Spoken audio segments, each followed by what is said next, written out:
Hey everyone, and welcome to this explainer. I am absolutely thrilled you're here today because honestly, we're looking at a complete game changer in how we approach our own bodies. Our core mission today is to shift our mindset from merely trying to extend our lifespan to actively optimizing our health span. That means we're not just aiming to live longer, but to live much healthier, more vibrant lives.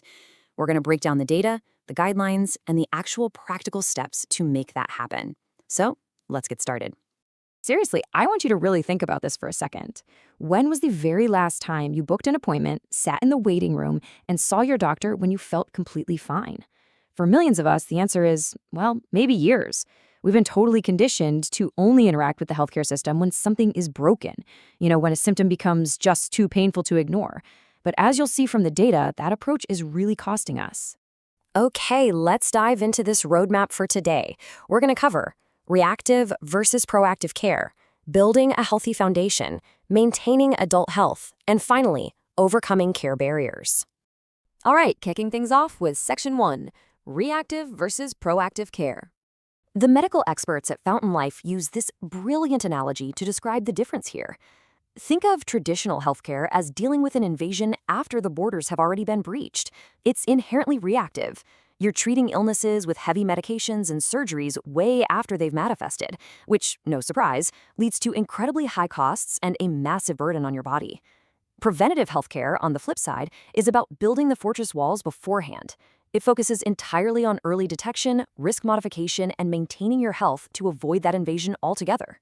Because preventative care isn't just some vague buzzword, right? It's a highly organized three-tiered system. First, you've got primary prevention, which stops the disease from ever starting. Think vaccines, quitting smoking, and healthy eating. Then, secondary prevention is all about catching things in that silent, asymptomatic stage. This is your routine mammograms and colonoscopies. And finally, tertiary prevention is about managing existing chronic conditions, like doing cardiac rehab after a heart event, just to maintain your quality of life. So the crucial point is this massive statistic right here. According to data from Michigan Primary Care Partners, engaging in regular health checkups and preventative care can reduce your risk for life-threatening diseases by up to 50%. Let that sink in for a second. Half of the risk, literally slashed, just by prioritizing early detection and routine assessments before things go off the rail. Moving right along to Section 2, Building a Healthy Foundation. Now, you might be wondering, when does this whole proactive defense building actually start? Well, literally on day one. I know this grid looks kind of dense, but it's an absolute masterpiece of preventative medicine from the American Academy of Pediatrics. And this brilliantly illustrates exactly how rigorously pediatricians track a child's early milestones. Across the top, you've got ages, from birth, moving month by month, year by year, and down the side are specific physical, developmental, and sensory screenings. It is a comprehensive roadmap to make absolutely sure no developmental delay or health issues slips through the cracks during those crucial early years. Let's pull out one specific, honestly fascinating example from that pediatric roadmap: vision. Data from the National Center for Children's Vision and Eye Health reveals a pretty startling reality. 1 in 5 children in Head Start programs and up to 1 in 17 preschoolers generally are walking around with an undetected and untreated vision disorder. And here's the thing, because a kid doesn't know what normal vision is actually supposed to look like, they don't complain. But this undetected issue can severely impact their learning, development, and behavior in the classroom. So how do doctors catch those hidden issues? Well, the preventative strategy actually evolves right alongside the growing child. From birth to 1 year, it relies heavily on strict observation of developmental milestones. By ages 1 and 2, when kids obviously can't read an eye chart yet, doctors use advanced instrument-based screening, like automated autorefractors, to essentially look at the eye's machinery. Then finally, at ages 3 to 5, they introduce optotype screening, which is identifying specific standardized shapes or letters at a distance. It's just a perfectly tailored system of early detection. All right, shifting gears to Section 3, Maintaining Adult Health. Now we're moving into adulthood, and we really need to talk about a demographic that is notoriously bad at skipping routine maintenance: young men. Think about it like this. You absolutely wouldn't buy a car and drive it for 20 years, actually, scratch that, even 5 years, without checking the oil or the brake pads just because it sounds fine, right? Yet that is exactly what millions of young adults do with their bodies. Conditions like high blood pressure or high cholesterol are called silent killers precisely because they don't have symptoms in the early stages. Feeling fine is simply not a medical diagnosis.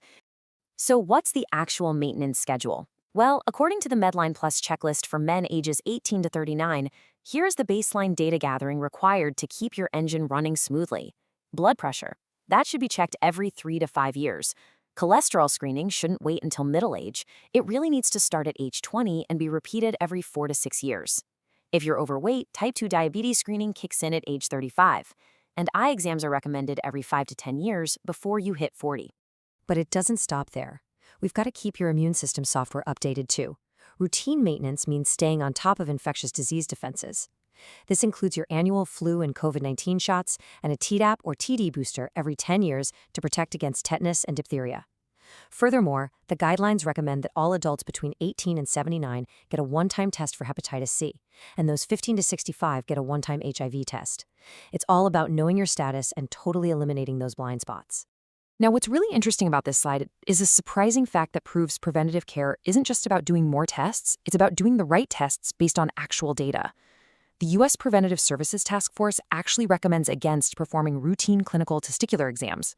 Crazy, right? Why? Because the evidence shows that doing them has little to no benefit in improving health outcomes and can actually lead to unnecessary anxiety and invasive procedures. Proactive health is smart, evidence-based health. Okay, on to our final section, overcoming care barriers. Look, we know the guidelines, but knowing is only half the battle, right? Let's be completely real about the friction that stops us from going. A lot of people avoid the doctor purely because they hate getting blood drawn. According to the Anxiety and Depression Association of America, 20 to 30% of adults have some real fear of needles. This is incredibly common. The solution? Just speak up. Ask your provider or nurse for a numbing cream or a little ice on the site beforehand. They deal with this literally every single day and have the tools to make it painless. Don't let a tiny needle stand in the way of your entire health span. Here's another wild but super common barrier: white coat hypertension. Just the act of sitting in a doctor's office makes some people so anxious that their blood pressure falsely spikes. If medical appointments make you nervous, the solution is to prep your nervous system beforehand. Prioritize a fantastic night's sleep before the visit because fatigue definitely amplifies anxiety. And most importantly, skip the coffee or energy drinks that morning. Caffeine elevates your heart rate and blood pressure, making that medical anxiety so much worse. And finally, let's talk about the pure logistical nightmare of it all. The Washington Post reports the average wait time to schedule a new patient appointment is 26 days. Add in a commute across town, and it's super easy to just throw your hands up and give up. But remember, doctors aren't the only gatekeepers to excellent preventive care. Nurse practitioners and physician assistants are fantastic, highly trained resources who almost always have much more availability. And for many screenings or follow-ups, telehealth allows you to get expert guidance right from your couch. We've covered a ton of ground today, from the pediatric milestones that catch early vision problems all the way to the adult maintenance checklist that prevents silent killers. Preventative healthcare really is the ultimate investment in yourself. So I want to leave you with this final, powerful question.